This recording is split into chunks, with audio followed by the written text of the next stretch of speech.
How's it What's going going? on? I'm good. How are you? Good. I don't have a ton prepared today. Actually had some really cool ideas and I never got around to researching them. So we're gonna put them in the queue for next week. I do have one thing that I think you'll like for sure, but what about you? Okay. How's your week been? It's been a good week. Yeah, good week. I don't have a ton in there. Just like a couple small things. Okay. But yeah, it's been a good week. I felt pretty productive and motivated this week. Good. Yeah, no, me too. I think I've sort of figured out my schedule, which makes me feel a lot better. Like I feel like I've kind of found Nice. my work-life balance, if you want to call it Cool. that. I don't think any Yeah. entrepreneur really has a work-life balance, but we'll call it that for now. Um, Yeah, there you go. the other thing is I finally, I've been talking about a lot about like I feel like I'm overwhelmed, I'm doing too many things, I got to cut stuff out, and I think this week I made some big steps towards doing that. I would think so. So That's awesome. What are some of the steps you've taken? yeah, so definitely reselling less. So that's just been like, yeah, we've talked about this before. So I've kind of turned off notifications for some of the specific products in Discord. I leave on the ones for sneakers, obviously, because that has to do with my other business, Flingo sneakers. But generally, the rest of it, like I'm not too interested in unless it's something with like a lot of profit, and those things tend to be less frequent, and so that's not too much of an issue. So yeah, that's one. Kind of, I think I sent this in the, so we have a little group chat that talks about AI, and I sent Bardeen.ai. Have you checked that out? No, I haven't. No, so search it up. Bardeen dot AI. And I'll kind of explain what it is. Basically, it's like a little AI helper. It's nothing super complex. It's something like if you're on a Zoom call, every time you hang up, it auto drafts a email to the people that you were just on the call with, or it auto creates a Hmm, task for you to do that. Or that's there's one cool. you can do that I haven't gotten a ton into using this. Because I was having some issues connecting it. But there's one where you can use OpenAI to draft a response to an email, which I think is pretty cool. That's cool. Yep, that's awesome. Yeah, so there's those two things. Um, Yeah, this is super interesting. yeah, yeah. I'm So gonna yeah, mess I with it. mean, if anyone's interested, it's just like if you hate doing those little tasks, I think there's probably other companies out there, but this is definitely an interesting one to check out. At least think about it. Yeah, yeah, I like it. I know there's a maybe you said this one too, but there's a similar one that's like tasks, but specifically in like spreadsheets, which I Hmm. think is crazy useful. I'm not like living in spreadsheets anymore. Um, but yeah, when I was, something like that would be so useful. Like if you're new to Yeah. Excel and you're at a job and I don't know, maybe you want to like use a specific formula, but you don't know what that formula is. You can just basically type in what you're trying to do. So I'm trying to calculate take this data and I'm trying to convert it to this data, but I don't know how to do it. Formula, like it'll automatically populate a formula that'll do that for you. So that Yep. one's pretty cool too. Yeah. Again, and neither of us have used this Excel one.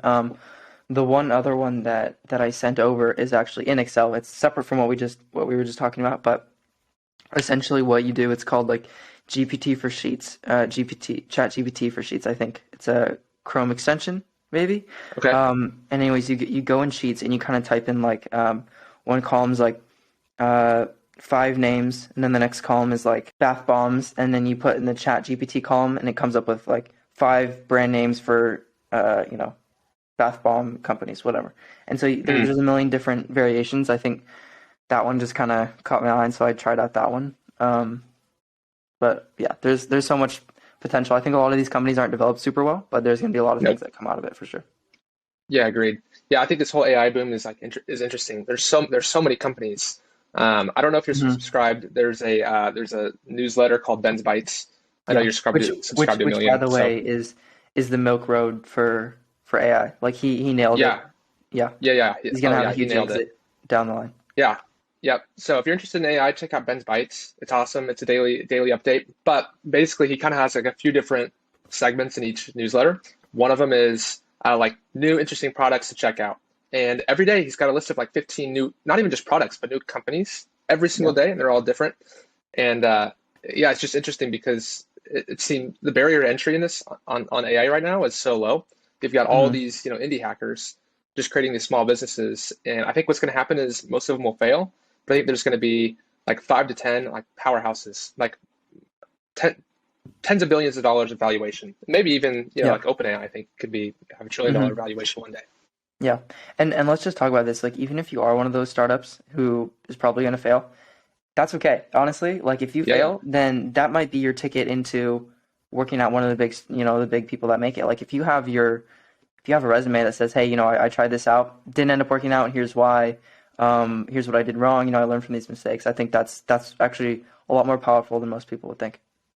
I think so too. I think there's a couple different cases. I think there's a case where you should like move forward and like pursue business in the AI field, and there's another case where I think you shouldn't. So one, if you're a software developer and you have an idea for AI, just go and do it. Go and do it. The Hmm. cost to Yeah. you is extremely low. It costs your time and then very small fees for the API, and like that's pretty much it. Running your server, hosting your servers. Yeah. If you're somebody like me who doesn't know how to code and is not a software developer, do not pay somebody to go and start a business right now. That is the worst idea. That is the worst thing you could possibly Yep. do. I It agree. would cost a ton of money, take a ton of time, and it's probably going to fail. But yeah, if you're a software developer, I think there's a lot to learn just by launching even a small product. Yeah, by the way, you sent over something. I think it was you that sent over something the other day, that was like how to use ChatGPT and make it into like something that you actually want to use. Do you remember this? I think it was a course. Oh yeah, yeah, yeah. Did you look into that at all? No, I didn't. Okay. Did you check it We should out? look into that because I feel dumb Yeah, we mentioning it should. now that neither of us have. Yeah, so okay, I'll write that down. That'll be on our to-do list for sure. Cool. Okay. So what I want to talk about this dedicated practice thing. I think it's something that I mentioned on the pod before. And it's just this idea. It's in the book Grit. So Grit by Yeah, Angela Duckworth. Um, it's a good one. and basically the whole idea is if you want to become really good at something, then you can't just, I don't know, practice piano while you're watching YouTube. Like you need to like sit down and practice piano, have your time, don't think about anything else, don't answer phone calls, completely just like focus, have your mind 100% tuned in, and like that is going to get you how you maximize your gains, and that's going to be how you get to whatever top 1% wherever you're trying to go. And so I was kind of after going to Arizona, I worked out with my brother, and I kind of realized like wow, like I've really been slacking on the gym. I think I might have mentioned this too before on the pod, but I was just I was going there early, not many people, it was dark inside, like it wasn't super motivating. And so I would listen to podcasts, like I wasn't 100% like dialed in. But I think I've improved this a lot. And so I just feel like this is Mm, part of getting that routine back, like making sure it's like if you let Instagram seep into all the areas of your life, then it brings down, your whole quality of life. And so what you need to do is you yep. need to block off time and say, hey, this is what I'm going to do during this time and stick to that. Don't do anything else during it. If, for some people, maybe they can go to the gym and listen to a podcast and that's their way of doing it. I'm just saying, each person needs to know what they're going to do. Set like your rules, set your little box and Yep. don't go outside of that box because otherwise you're just kind of, um, you're not growing in any way. You're just kind of walking along that same path, I think. Yeah, I agree. I don't want to get super scientific here because I don't Yeah. have the exact like data behind it or anything pulled up. Um, but yeah, there's studies done on basically like being scatterbrained. So like transitioning from one activity to another activity. There's a period of like there's a period of dead time where your brain is actually like doing the transition. Like there's a physical amount of time where your brain is not processing anything. So you have Yep. that. But then you also have the transition of like your mind is in one mode when focusing on one task, and then your Hmm. mind is on a completely different mode for a completely different task. And Right. so the idea is, yeah, like exactly like you said, segmenting out the different parts of your life for different activities. And this is honestly, it's funny. I was thinking about this yesterday. This is something that I've been like really struggling with. Is I find myself like sitting down, hopping on my laptop, and working on one thing for 5 minutes, and then like something pops in my head, like, oh, I gotta go, I gotta do this quick. So I'll go over to LinkedIn and like maybe write my little post for the day or whatever. And then I'm like, oh, I gotta respond to Camden. So I'll go in my text and like respond and whatever.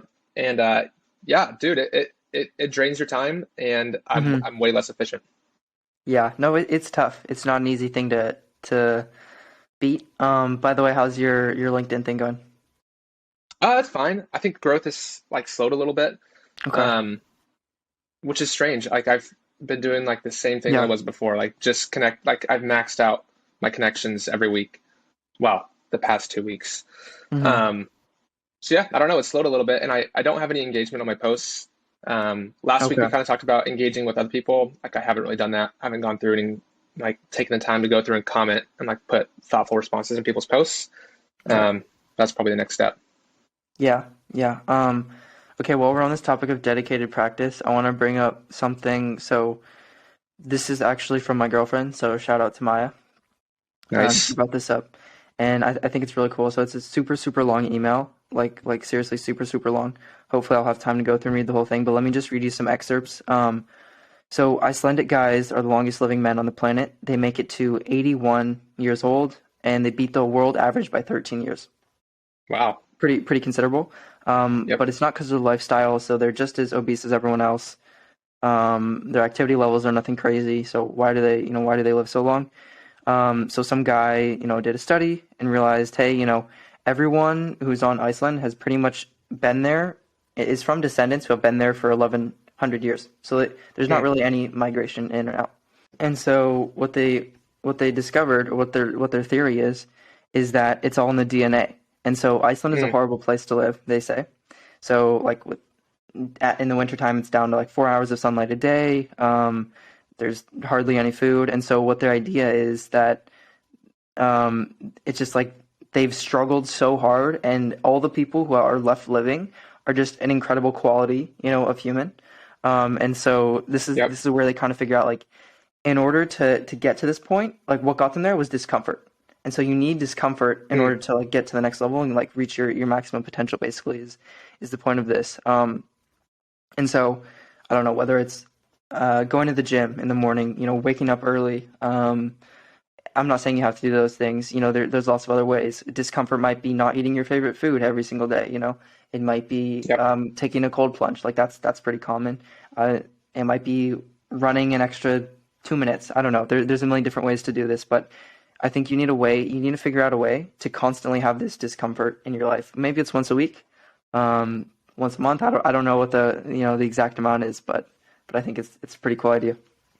Yeah, I think so too. I think you should be in some form of discomfort every day. Yeah, I think that's an interesting idea. I think one important piece of that I think to focus on is a lot of times people go into uncomfortable situations for one reason.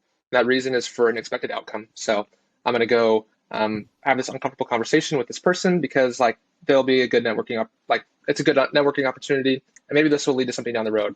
Or I'm going to eat things I don't like because it's going to improve my health, something like that. And I think one thing that's really important is kind of like moving aside from that and just doing things literally for the sake of like being uncomfortable. Like I find myself like things I do discomfort. I almost like have to numb my mind in order to do them sometimes. And I found that I feel much better when I actually focus on what I'm doing. And be intentional about it, and don't numb your mind and just do it as a side task. Like do it for the sake of doing it, and try and forget about the reward. Like just do it. Just do it. Yeah. That's kind of an interesting thought. And give us an example aside from talking to someone. Okay. Well, so you mentioned cold plunge. Like I've been doing a cold shower every morning. When I first started doing them, I would like go in the shower and like turn on music and then like literally just stare at the wall and like try and think of other things. Like it was brutal. But the past week or two, I've like turn off music. I'll turn the shower all the way down and I'll literally turn around and I'll just stare at the shower and like watch it fall down on me and like think about like I literally am like processing. I'm like, I am really cold right now and I really want to get out of the shower right now. But like this is good for me because it's painful. I don't know, maybe that's extreme, but that's just kind of my personal thought. What do you think about that? No, I really like that. Yeah, I think that's great. I think Sam and Sean were talking on the podcast today, and Sam was like, I just want to do hard things because they're hard, and I want to do them. And Sean was like, what? Like, I don't understand, dude. But no, I think we both kind of, I don't think we're the same degree as Sam by any stretch. At least not yet. Yeah. But yeah, I like that mentality. I think striving towards it is a really good goal. Just be like, yeah, this is hard, and that's why I'm going to do it. I don't need any other reason aside from that it's hard, and I want to, prove that I can do it, right? Like, I think that's a lot of people maybe not a lot of people. Some people might not like that, but I think I like that. For sure, that's good. Hey, okay, I want to jump into pickleball here. Yeah, they talked about pickleball on MFM a couple days ago. We both love pickleball. It's kind of like the booming thing right now. It has been for a while. When they brought up pickleball, well, first of all, so Grand Cape, the school I go to, GCU, they have a pickleball club. I was totally unaware of it. I have a buddy that I met through this like soccer event, and he's on the pickleball club. So I was asking him about it on Tuesday night. So a couple nights ago, I asked him about it. He told me about their Instagram page. So I went to the Instagram page, like DM'd them and was like, hey, like I'd love to like be part of this club or whatever. Like, can I come check it out? And they were like, Yeah. sure, come check it out. We meet at this park. So last night I went to this park. Okay. I was just thinking like a fun club, like bunch of like nonchalant players like me just kind of show up and we just play. Well, dude, I got there and they were like, all right, like let's get the drill started. I Wow, was they're like, oh drilling. man, this is brutal. So Oh yeah, I mean man. like in the first like okay, drill one, we're gonna practice like whatever the third return drop shot. Uh, you're gonna hit from your forehand Basic. right side of the court to Okay. the server's Okay. backhand. Like you got to hit it in this third. And it was like, dude, I just play like very casually. Uh, so yeah, I was very uncomfortable. It was That's brutal, hilarious. but anyway, yeah, it ended up being fun. Like it might be something I end up joining. Yeah. Because yeah, I love to play. Yeah. So, Anyways, hold on for a little bit of context. So, me and Connor both played pickleball for a while. I think maybe I have a little bit longer. So I started a pickleball club at my high school, and I was kind of known as like the pickleball kid, by some people. So, oh yeah, we both really enjoy it. Go ahead. yeah. When you come back over the summer, you'll be back for a little bit, won't you? Yeah, should Okay. be Well, yeah, at least a couple weeks. Yeah. okay. We'll have to get some games in then. We didn't get any in over break. Yeah. Anyways, so I started thinking like pickleball opportunities. I don't think this is something that I'll go through, but I think there's a few like I think there's tons of opportunities for businesses in this. Sure. So one, I want you to go to Google right now, type Okay. in pickleball bags. Just that's it, pickleball bags. I Okay. see And there's like the some. shop It area where just it has yeah, yeah. Let me tell you what I see. So I see basically what looks okay. like tennis bags. I assume what you want me to say is they're kind of ugly. There's one that's like a little like fun for maybe like a family who's casually playing, but generally these are I don't know like sports bags, small sports bags. They all like you can imagine like a cringy like 40-year-old man with gray hair and who has like really skinny calves wearing one of these. Yeah, that's a perfect description. Yeah, you hit the two things exactly what I wanted you to say. One, they suck, they're ugly. Two, they look like tennis bags.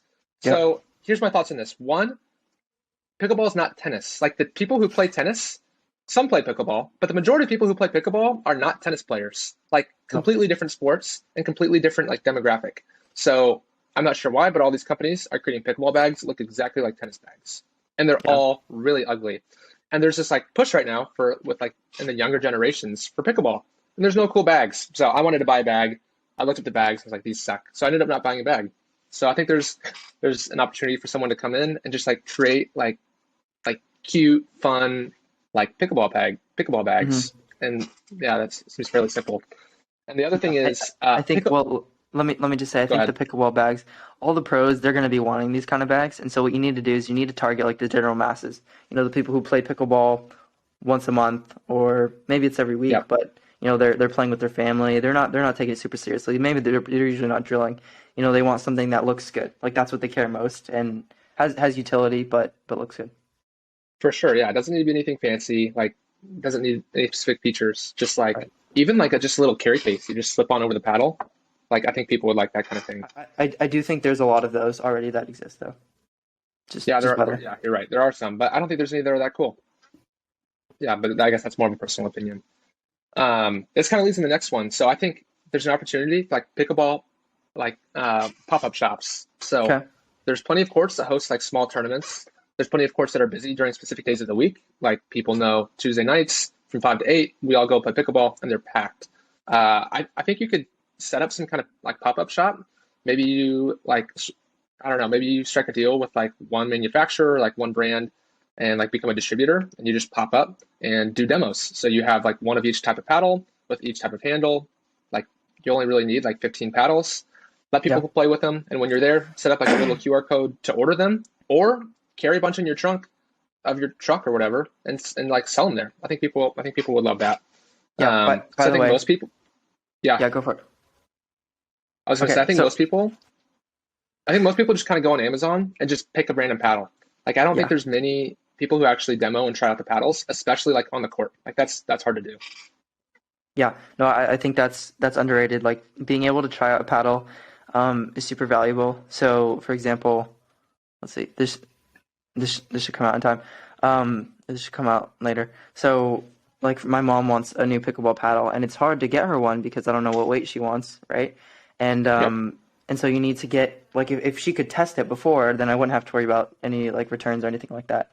Um, and so yeah, I agree with you. I think trying it is super important. By the way, when I was first, so when I was starting up, before I started my pickleball club, so this was maybe 2 years ago, I actually looked into becoming like a pickleball paddle distributor. And so I Yeah. contacted a couple brands. One of them actually got on like a 30-minute call with this guy. And then he Wow. ended up being like, hey, actually, I talked to my manager and like your area, we don't want, like we don't need anyone in your area right now. And I was like, damn. But so for example, Engage. So Engage is one of the more expensive brands. I'd say there's like two or three top brands. This is one of them. Their minimum order quantity was super low. It was like 5 paddles, and it was like Wow. 400, $500, which that you sell all 5 paddles, and I think you make like 20% when you're doing this model. Yeah. And there's some simple rules, but basically it's like yeah, like go to the courts. It doesn't even you don't even need to set up anything. Just I don't know, stick your paddle on the wall and say like try this if you want. Contact me here. Um, Yep. so I actually looked into that, and I don't know, maybe I would have made a bunch of money, but I think that's a good way. It might be oversaturated now. There's actually this one paddle brand who is selling most of their paddles in this way, which I thought was pretty interesting, like affiliates, but like real life affiliates. I think they're called like Golden Pickleball. Um, and I actually started seeing like I signed up for their thing. I decided like I don't really want to do this. Like I don't really like this paddle. It's pretty cheap. Yeah. Um, and I ended up seeing so many of them, and I think it was because of this strategy. And so I think this Mm. strategy works. So Yeah. Yep. That's interesting. I think so too. Okay, last idea, pickleball. Pickleball lines. I don't know about like I know in Scott so we live in Scottsdale or we're from Scottsdale. There's a lot of yep, pickleball courts in Scottsdale, but there's plenty of places where there's not a lot of pickleball courts. So, yep, example, I now go to school in Phoenix. There's like no pickleball courts near me. It's right, only tennis courts. We only have tennis courts on campus and around the campus. And yeah, it's just not the same. It's not even like the lines are very different. And so I think a very simple product is like portable pickleball lines. You just bring a bag with pickleball lines, set them up like pretty quick and easy. mm-hmm. I put a little photo in our chat Okay, in the yeah, Notion. I see. You have that pulled up? Yep, Cool. So on the photo, there's two products. dude. One are actual lines, like where you like connect all the pieces and like makes a big court. Those cost $150 on Amazon. Jeez. And then the other product is $25 and it's like just the corner pieces. So it's literally just like a piece of plastic that like covers a corner. Okay. Uh, so like two observations here. The price gap is ridiculous. Like that's insane. $150 for portable like plastic pickleball lines is way overpriced. It can be manufactured way cheaper. Yeah. Two, the corner piece is like a good idea, trying to go cheaper, but nobody wants to play pickleball lines where you're having to imagine the line. Like totally defeats the purpose. And with the corner lines, you gotta like literally pull out a measuring tape and measure it Yep. out. So Yep. I think somebody needs to go out and just create like a foldable set of pickleball lines that you literally just pop open, set up on the court. Maybe you have a line in the middle that marks like where the net should be, so you don't actually have to like measure it out, and that's that. Yeah. I think an important note is like it needs to be something that the ball can bounce on. Um, Yeah, and yeah, like I've played here and we did outside once and we had like tape and it was like pulling up, like going everywhere. You'd yep. step on it once and it would, move up. Yeah, so there's a huge need for this. I don't know what the right solution is, but I agree someone needs to go develop this. Yeah, Boom. Somebody do it. cool. Send us it. I love these pickleball ideas. I think what they talked about on the pod was good, but yeah, this is our version of it. Yeah. Cool. Okay, I wanted to give you a job update. So ARM 5. So I've been thinking about asking for some sort of raise for about a Yeah. month. And so I finally was able to do it. And so this happened in two different conversations. And so the first one kind of happened when did I tell you that I have an opportunity to do kind of more sales roles for or sales Yep. role for R5, right? So for that, he said, hey, you're going to get 5% of the invested capital. That's your commission. And so I saw my hourly rate, and then this is like the commission for closing these guys. And so I was like, okay, that's fair. And then I was like, actually, previously I also get a commission each time I bring in a deal and we successfully close on it. And that wasn't too much. It was a couple $100. And I wanted to ask to increase that as well because, for example, if we're buying a company that's worth like right now somewhere, we'll say a couple $1 million, then $500 is a very, very small percent of it, and it just doesn't seem Yep. equal. And so, I think, anyways, so we go to him, and he said, actually, what he had said the day before was, by the way, 1% of, you're going to get 1% of all the brands that you bring to the finish line. So I needed some clarification on that, and so that was what I kind of brought up to get this conversation started, because I think it's always tough to start this. For sure. I think the way to go is just say, hey, I've been thinking about my commission, my compensation. Is there something we can talk about? I feel like I do. Well, actually, let me scratch all of that. Okay. The book that I read by Chris Voss, Master Negotiator, what he Yep. basically said was, look, the first thing you need to do is just make sure that your goals are aligned. So if you go in and say, hey, what can I do? I think his wording is something like, what can I do to make sure that I am an integral part of the company's future, or something like that, of, well, how can I take part in projects that are, crucial to the advancement of the company, something along those lines. Yep. And that really gets, your boss thinking like, hey, okay, this kid, this person, they want to, move along with us. And ideally this doesn't happen in the same conversation. Yep. But in my case, it kind of did. And so what I asked for was, hey, a higher commission. So, okay, anyways, the 1% is basically 1% of the deals that I bring to the finish line, so that we acquire, I get 1% Yep. equity in them, it could be a pretty sizable amount. But the thing is, that stuff might not come for 2 or 3 years, and there's a risk like, hey, if something blows up, then that's essentially like $0, right? And so Yep. you have to factor in the risk as well. And so I was like, hey, I'd love to and I basically explained that to him. It took a little bit of back and forth to get that understanding, and then I was like, hey, like just a little bit more upfront. And so he said, okay. And so we increased the amount upfront, and so I'd rather not share the full amounts on air, so I'll text you. But Cool. but basically that's a huge win for me. So I got a huge raise. I still that's am awesome. being paid the same hourly, but I think commission is just better. I think it gives you something to work Oh towards, yeah. and I think it's more exciting. There's more potential, and so it's really exciting. Dude, that's awesome. Yeah, I think it's so hard. Because we had talked before. You had one conversation, like you said. And I think after the conversation, you were kind of like, damn, like I should have said this. I should have got clarity. Like I wish I would have, whatever. And Yep. I think a lot of people just quit there and are like, like bummer. Like, we had the conversation already. Like that's that. Yeah, to go back and like be like, hey, actually, like we need to clarify this. And I actually feel like I deserve this. Like that takes some guts, and Yeah. it sounds like it paid off. Yep. So I just typed it, by the way. So these Cool. are for Yep. deals. These are for deals that I closed, companies that we buy. Wow. So that's pretty cool. And then the other thing I Dude, wanted to that's say, awesome. yeah, the other thing I wanted to say is, well, first, like, I really appreciate Josh. So Josh is my boss. Like giving me opportunities like he's given me is honestly pretty crazy. I don't honestly know why. I guess he believes in me. I don't know. I think he's also Yep. super stressed out, and so I think I kind of fell into a really lucky situation where, like, he is trying to do too many things and wants to, get some stuff off his plate, and I'm the person sitting there who has the, I guess the skill set or the learning space, I guess I'd say, because all these other people are busy doing like all their stuff. And Yep. so I just kind of fell into the right spot at the right time. So if everything works out, then that should be pretty cool. And then the other thing I wanted to say is, with One Leads also, so that's the company that I work for in the Netherlands, I brought up compensation, and his basically, like, one of the things that he said was, hey, I really appreciate you bringing this up, actually, because this is totally something that, like, I wanted to do, and I absolutely, like, 100% now that you brought it up, let's think about this. But if you hadn't brought it up, like, I literally just have a million things that I'm thinking about, and so I never would have, like, Yep. even thought to bring this up, right?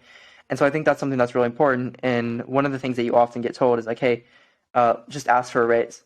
Like, the worst that they Yeah. can say is no. Yep. And I think especially when, when you're expanding into new roles, or if company's going through big growth, just bring it up. Don't be casual. Just be casual and just be like, hey, is there anything along the can we do it? Can we make anything work here? And I think one thing to say is never say something like, hey man, my rent went up. Like, can I get some more money? Like that is not Totally. something that you should be saying. That's not something, like, maybe even if they say yes, but it's not going to put your boss in the right mindset towards you. So Yeah, just a no. couple notes. Nope. No, I love that. A couple questions. One, how many deals do you think like you will source a month? Yeah, so I think theoretically, like let's say two. I think two.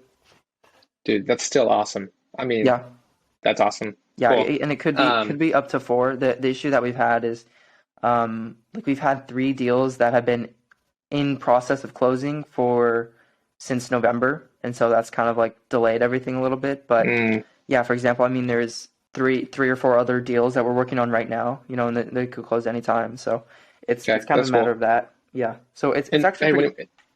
Yeah, go ahead. when you say like upfront pay, so like those deals that are in the process of closing, like will you get paid for those No, so ahead of it's time? no, Okay, so it's when we close them, when we successfully close them. gotcha. Yep, Yep, that makes when we sense. buy them. Yep. Cool. Cool. Yeah. So just wanted to go with that. That's awesome. Hey, one more thing. One more thing I want to add on to the like asking for a raise. Like, Mhm. um, you've got to have a reason. Like, and I think a lot of times people's main reason they ask for a raise is like time. So how long I've been at the company. I think that's That's a in terrible some reason. cases it's like fine. You know, if you've been there for years, I guess. No, I don't think Uh, so. okay, I pretty much agree. I think there's a few cases where it is, but like in our case, like yeah, you should never bring up time. Like there has to be a reason. Like you're contributing more to the company. So in your case, like you've been at this place in the Netherlands for maybe what 2 months now, 3 months. Yeah. Not a lot of time, but your contribution has increased. So therefore, you're going to ask for a raise. Like time is completely irrelevant. So I think that's Yep. one important note. Yeah. No, I really like that actually. By the way, for the Netherlands, so I haven't been getting paid up until now this point. And so this Okay, was okay, something that they said like, hey, yeah, we will pay you, and it was just kind of a moment of kind of figure everything out. So yeah. gotcha. Um. Cool. All right. What do you want to talk about? Yeah, I've got one here. So, Okay. pretty quick, but gentleman's agreement. So, on the podcast we listened to, My First Million, um, basically, I think they're trying to grow their YouTube channel. So, the Hmm. way they've gone about doing this is on the podcast every time they bring up the gentleman's agreement, which, if you don't know, the gentleman's agreement is basically like, obviously a non-binding contract, like a contract based on trust. So, hey, I've done this for you, like we just do this for me, and I kind of expect that you'll do it for me. But hey, I've got no way of checking, so it's kind of up to you. Yep. But like, I this is our gentleman's agreement. I hope that you would go and do this for me. So in their case, it's, hey, like we dump all these hours into our podcast every month, every week. Um, you know, of no charge to you, So our gentleman's agreement, just go subscribe to our YouTube channel. We're trying to grow our YouTube channel. If Yeah. you've watched 2 episodes or more, like, okay, that's what we've done for you. We work for you. We're enslaved to you. Go subscribe to our channel, and all your debts are repaid. If you've listened to Hmm. less than 2 podcasts or watched 2 videos, like no worries, it's free of charge.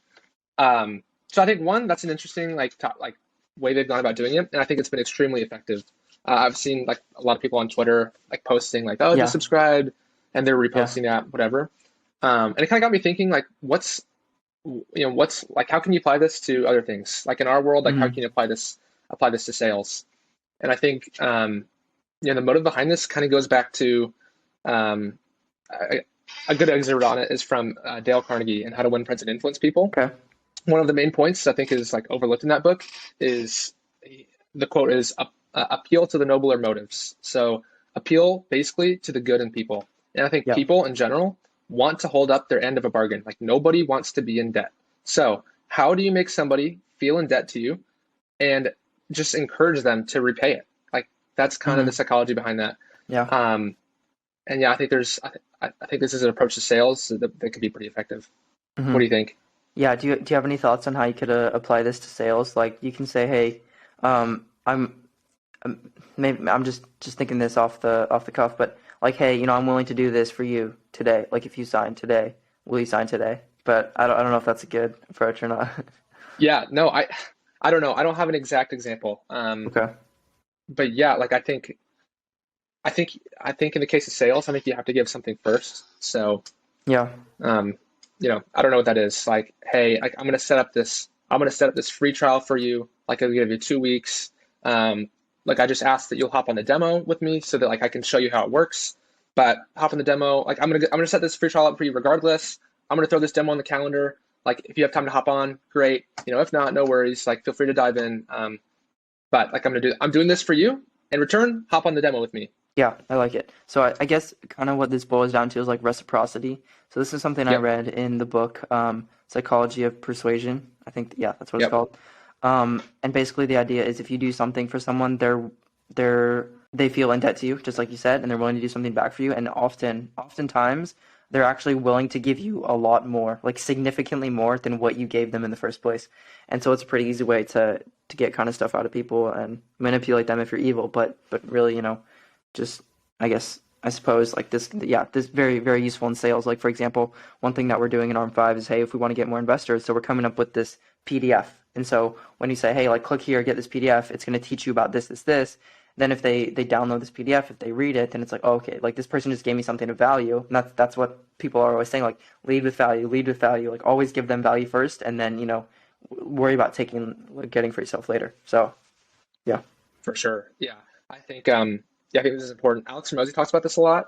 And I think this is something that maybe like naturally I'm not inclined to just like give, give, give, give, give. I like naturally have the mindset of like I'm very much like I give you $5, I expect exactly $5 in return of value, that kind of yeah, thing. And it's like a mindset that I think is really negative actually. And I'm trying to work on that, giving yep, without like needing something in return. And I hmm think he shared a video on Instagram a couple days ago. And if you imagine a scale of 0 to 10, 0 being like I receive everything and contribute nothing, 10 being like I contribute the max and like don't get anything in return or expect nothing in return. He was saying that like based on all these studies, the perfect medium is to be like an 8. Like you need to give and be willing to give way more than you're willing to receive, especially on the yep, front end. hmm Um, in reality, it ended up paying off on the back end. But you need to be willing to like give, give, give, give, give, with very little in return upfront. yeah, absolutely. Okay, I want to move into this next thing. So Cool. when you think of a rapper, let's say a successful rapper in the U.S., I want you to describe for me the stereotypical rapper.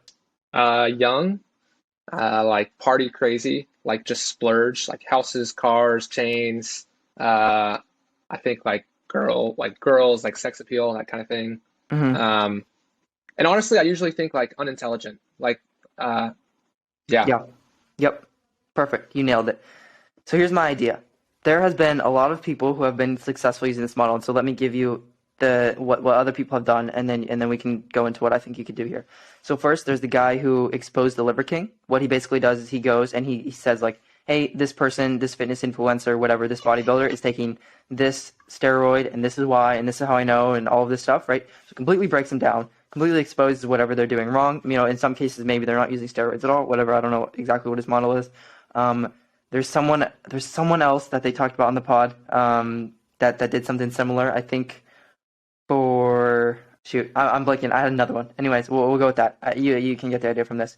So what I think you need to do is a lot of rappers they love to look like they're rich, right? Like that is their appeal. Like I'm super rich. I'm gonna spend all my money on yeah, cars, houses, parties, girls, whatever. And I think that's the key, spending all of their money. And so what I want to know is which rappers actually have a lot of money sitting in the bank and which rappers mm, are actually broke and just have this front of like, hey, I'm super rich. And so I think one, you can create a successful YouTube channel, TikTok, whatever, where you just go and you dive into these guys, whatever, copy the models that has already been proven. Just go in, say, hey, this is how much I think they have. Here's what's fake about them. And I think honestly, you'd end up finding a lot of just interesting like little pieces in the process of doing this. That would be super yeah, interesting to yeah, include as well. And so I think what you can do is kind of go and say, hey, this person is fake for this reason. What do you think of that? yeah, dude. I think that's awesome. Yeah, I think the playbook is proven. So go and take the person who exposes fitness influencers and Yep. influencers. Go take that playbook and copy it. And yeah, dude, people are so into like the rap scene, like way more than they are into like the fitness influencer scene. Like Yep. I feel like that audience is way bigger and way more invested in that game. Yep. So yeah, I think that's really interesting. I think another thing you could do to add on to it is like go back and track past rappers. So like past Yeah. rappers who live that lifestyle, and it's like where are they now? Um, Yeah. See, like an example. Like here's an example. Like uh, DMX was like one of the hottest rappers. Like I don't know, 20 years ago maybe. Yep. Um, as of I think he died recently, so no disrespect, but I think as of like 5 or 6 years ago, he literally lived in like an apartment in North Scottsdale and like had nothing, like literally had nothing, like had no money, had no Well, friends, and yeah, like lived in a small apartment in North Scottsdale. yeah. Yeah, so I think you nailed that, and I'll repeat it. There's a huge audience for this content. Like everyone, there's so many fans of rappers, and they're largely loved or hated, very strongly on one side or the other. And so I think you just have a huge audience, and that's the potential, and I think that's why that makes this a good idea. Yeah, for sure. I think so too. Yeah, Yeah, I started that Instagram account a while ago. I think I showed you. It was like rap times AI, where I just yeah, like went to yeah. Dolly, like populated Super an cool. image of a rapper of like an old painting. It's kind of fun. When I was doing that, like I would just go through and like go to the rap Instagram page and go through all the people commenting, and I would like just click on their profile and like follow them and then comment on their posts or whatever. And Yeah, dude, there are countless accounts with like less than 100 followers, but that have hundreds of posts like focused on like one rapper that you've never heard of. So yeah, the audience is massive. yeah.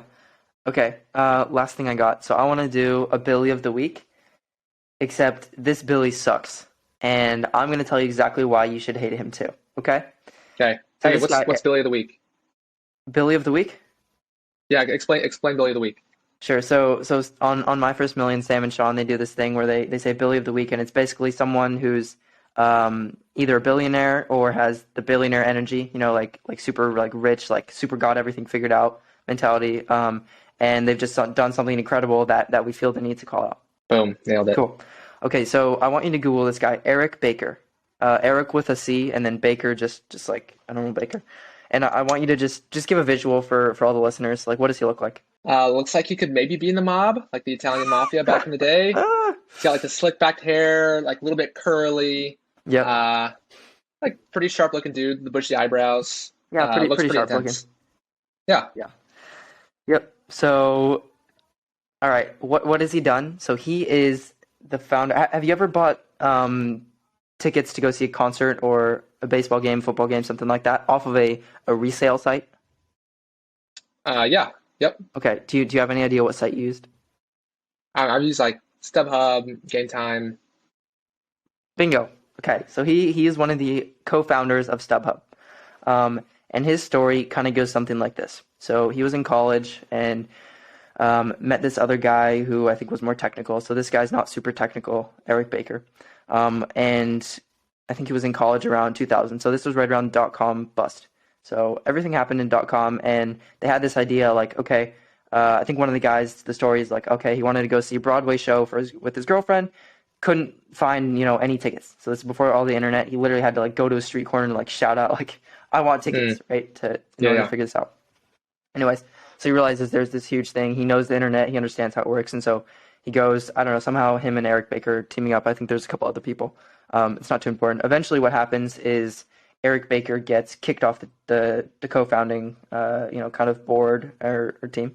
So he's gone. He's out of the race.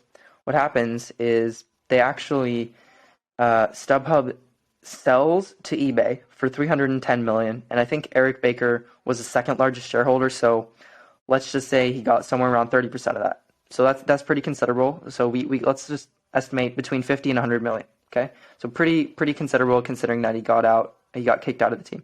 So there he is. He's sitting on that. But what happened actually was before the sale, the co-founders kicked him off, and he was like, damn, like this is really sad. And he was about to go like sit and, whatever, I don't know, do something boring at home. He realized, no, actually, I'm really pissed at these guys. What I'm going to go do is I'm going to go start the exact same thing over in Europe because Europe has the same needs as them. So I'm going to go over there. So he starts Viagogo. I don't know if you've heard of them, Viagogo. I have, yeah. Okay. And actually we'll get to this in a moment, actually. Okay, so he goes over there, starts this up, is in complete like silent mode until the day that he launches. And so he launches, whatever, blah, blah, blah. Let's fast forward a couple years.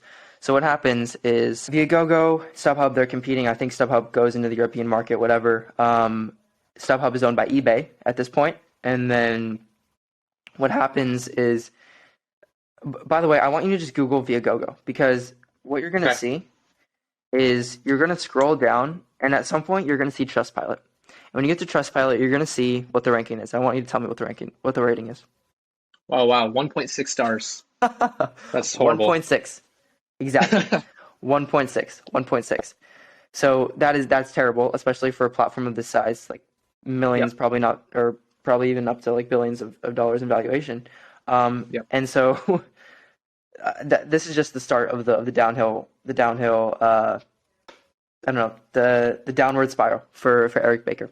So he Yep. has this app, seems great. It's processing tons of transactions. It's the biggest in Britain at least. So eventually he decides, hey, in 2019 he's like, screw these guys. I made a ton of money off of Viagogo. I want StubHub back. I want to go buy StubHub back. I want to rub in all their faces. So he starts negotiating with eBay. So this is the end of 2019.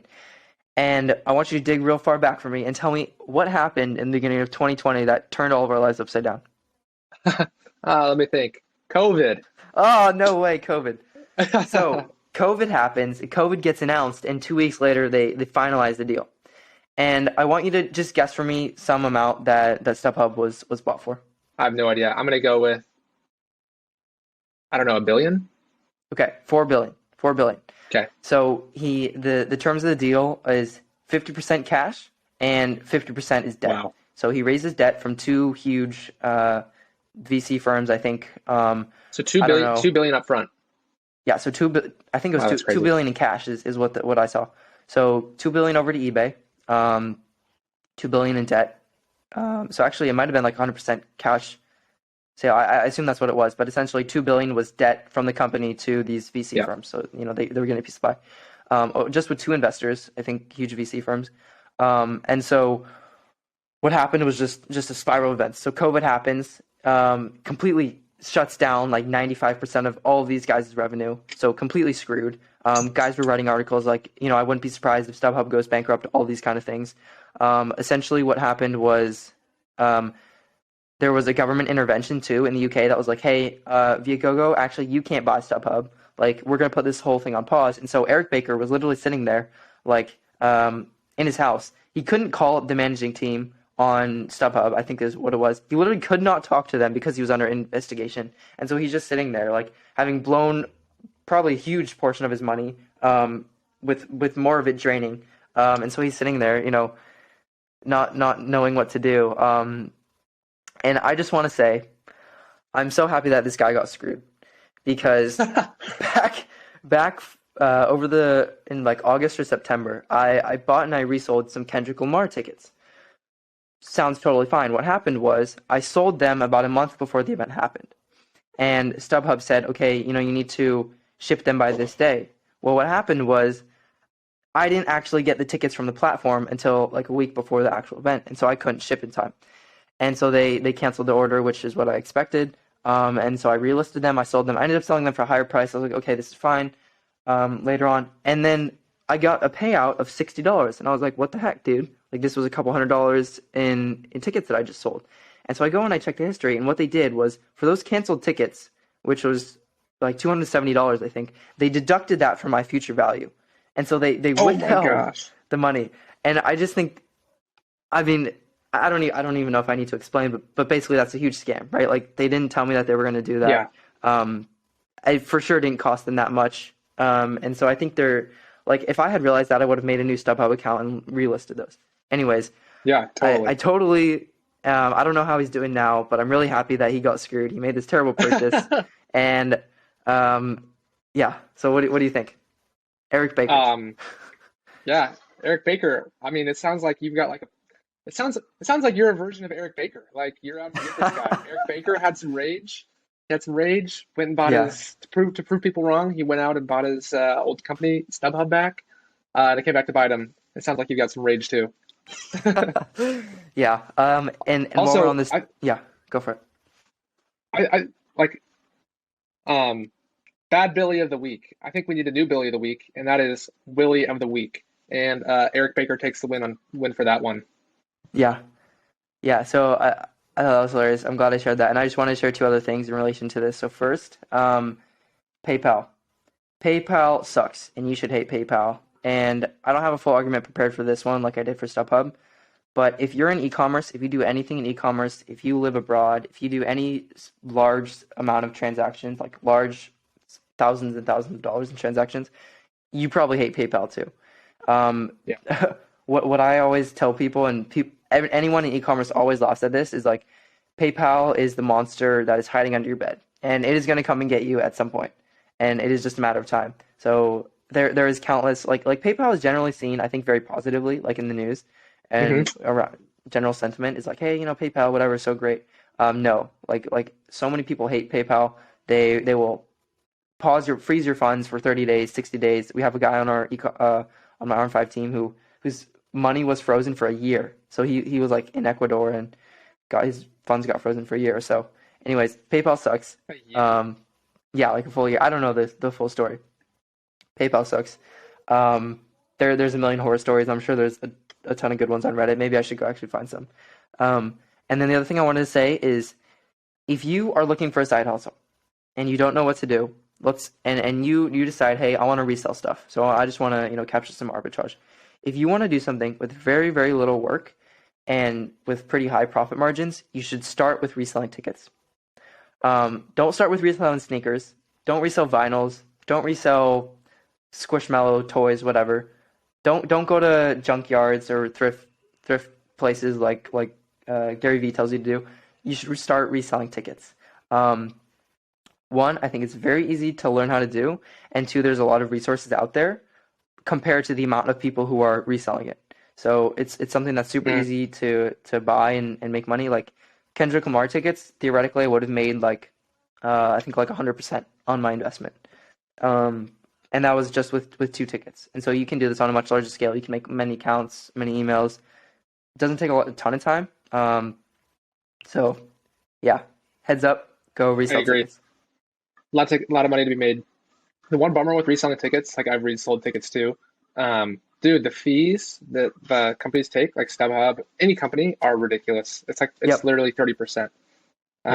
So yeah, it's definitely frustrating. And there's definitely some risk. Like a couple years ago, I bought some Tyler the Creator tickets. I bought 8 front row tickets. I bought 8 of them, and I ended up reselling none of them. So I lost literally $1,000 on Jeez. that. It was brutal. Totally my fault. I listed it too high. I guess people didn't really want to go, but I had dropped it to where I would lose tons of money. It's $50 a ticket, and still no takers. It was brutal. So yeah, there's some risk, but I do think there's an upside. Yeah, I mean, to mitigate that risk, there's people. So you can join essentially what I'm in for sneakers and to resell all this stuff. It's called Cook Group. So you can look up Cook Group for. Go on Twitter. There's all these people kind of live on Twitter, so you can find some people, and they tell you what stuff to buy, what stuff not to buy. And the thing is, if you do it on a large enough scale, then you're gonna lose some money here and there, but generally you're gonna make money. Totally. Yep, I agree. Hey, one idea on this. This is kind of off the cuff, but I think there's got to be a business for reselling plane tickets. I've done no research on that. I know it's kind of maybe there's a problem with buying a plane ticket under your name and all your info. So I don't know how that works with transferring that.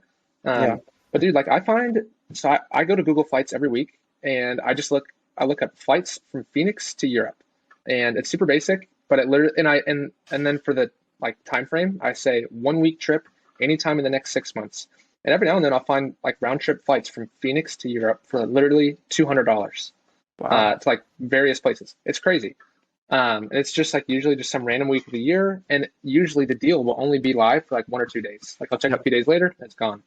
And dude, it's literally that's a third of the cost of the cheapest kayak ticket you can find. Yeah. So yeah, I think there's opportunity there. That plane ticket is going to sell for a lot more money in a month or two. So that'd be something fun to look up maybe for the next pod. Yeah, I have no idea what you can do with the name. One other thing I want to on that same thread, there's this app called Grabr, so Grabr. Essentially what it is, for example, Lululemon might be cheaper in the US than it is in Europe. So if you live in Europe and you don't want to pay that price, what you do is you go on this app, you place an order, you place a kind of a listing, and if there's someone traveling from the US to Europe, you might pay them $7 to buy you some Lulu and transfer it. And the way that the app works, they guarantee all these payouts and stuff. But if you travel a lot, or I think that's, if you're going somewhere, hey, why not snag extra $50 or something? So I think it's a good way Yeah, to hustle some no, that's money. interesting. I'm curious, like I wonder, like are the margins that much different to where like, I mean, I guess it sounds like it's where you can make a business out of that? Yeah, Because I can't, apparently. yeah, I guess so. Because I'm thinking like, and I'm sure there's some, like I'm sure like Gucci, maybe some like higher ticket items. There's like more variance in pricing, but like Lulu, it's like, yeah, maybe the Lulu pants cost an extra 20 pounds in Europe. Like, I'm just, that's interesting. That's Yeah. interesting. So there's little things like And this. hey, one thing, back to the PayPal. It's hilarious to bring that up because I use PayPal. I sell I still sell my Scotty Cameron stuff online. I sold a putter a few days ago, and like, so I sold this putter for like $900, or maybe it was 750 bucks.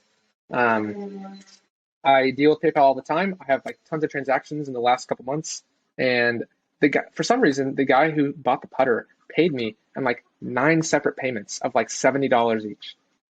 I don't know why he did that, but for some reason, because he did that, PayPal froze the funds, and it's been No over a way. week now, and I still haven't gotten Yeah. paid. And like I uploaded the tracking number of like the package. The package was delivered a week ago, and like yeah, still nothing from PayPal's end. So that's funny. I'm going through the same thing right now. Damn. Yeah, PayPal sucks. One thing to watch out for is like whenever you're selling stuff, make sure to use it somewhere where they can't do chargebacks. So I assume you've done your thing on that, but just for anyone who's listening, Yep, like make sure they can't charge you back. And then last thing, for did you sure. want to talk about living situation? Oh yeah. So I just kind of want to get your advice on this. Okay. So yeah, I graduate in April. After I graduate, I'll be traveling a little bit. I start my job in June. So starting June, I need to like have a place to live.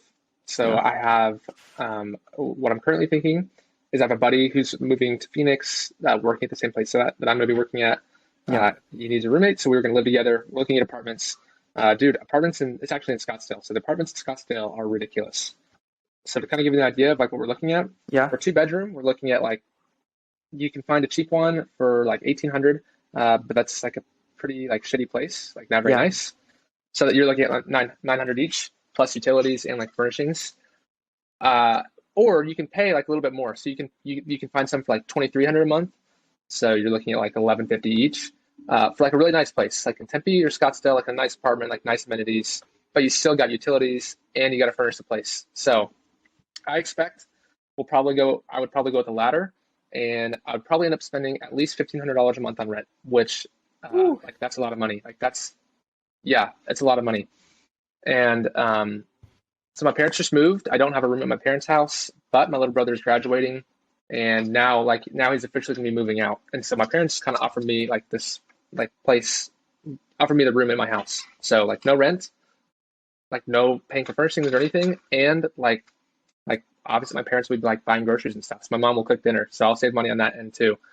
Right across the street from my girlfriend, so like that's a pro.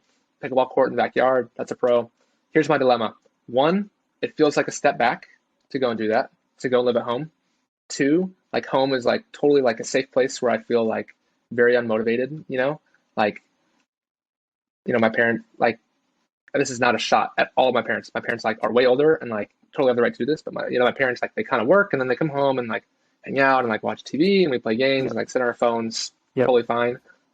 But probably not the life I want to live in my early 20s. Yeah. So Definitely. I'm stuck in this dilemma of do I, financially, I think it's wiser to go live at home, but I do think I'll be much more motivated, like living with a friend who's in a similar life situation and having my own space. Um, but is that worth it? Like, is it worth 20 grand a year to have that space? What do you think? Yeah. Um, I can't give you any specific advice. I think I can tell you kind of how I would think about it. So for me, like, it's a matter of exactly what you said. It's motivation. So for example, I have a friend who's in his freshman year of college, and he doesn't even want to go back and live with his parents over the summer because he just knows that it's literally not going to work. Like, yeah, he will have zero Yep. motivation. There's something about being at home. I don't, whatever. He just feels super comfortable, and it's like you go back to the old days when all you want to do was play with Legos. And Yep. I think that's only something that you can value yourself. So I don't know how you put a number on that, but I think generally that's going to be worth a pretty decent amount. From Yep. the amount that I know you. So motivation, you can't. I just want to say, like, the time that I moved here, um, a lot of it might have to do with being, in completely new space, but just living alone, I feel like this is just an incredible jump. Like my life has changed so much, in a lot in good ways. Not everything's easy, but I think it's worth it. Um, the cost is a tough thing, like especially if it's unfurnished. I think that really sucks. Um, Yep. Shoot, so I don't know what you can do. You can calculate, how far away you can live before gas prices, cancel out whatever rent you'd be saving plus the time. So I don't know. um, that's really tough, and I'm Yeah, sorry you that's have tough. to make that decision because That's right. my guess is if an ideal solution would be like, hey, I want to live with my parents for a little bit, see how that goes, and then move in with your buddy. Well, your buddy's already going to be living somewhere, and he Yep. needs, he can't afford all $3,000 by himself. So, kind of sucks that you have to make a decision like that. I don't know. I'm sorry, man. Totally. Yeah. Yeah, it's tough. Yeah, the other aspect of it is actually here.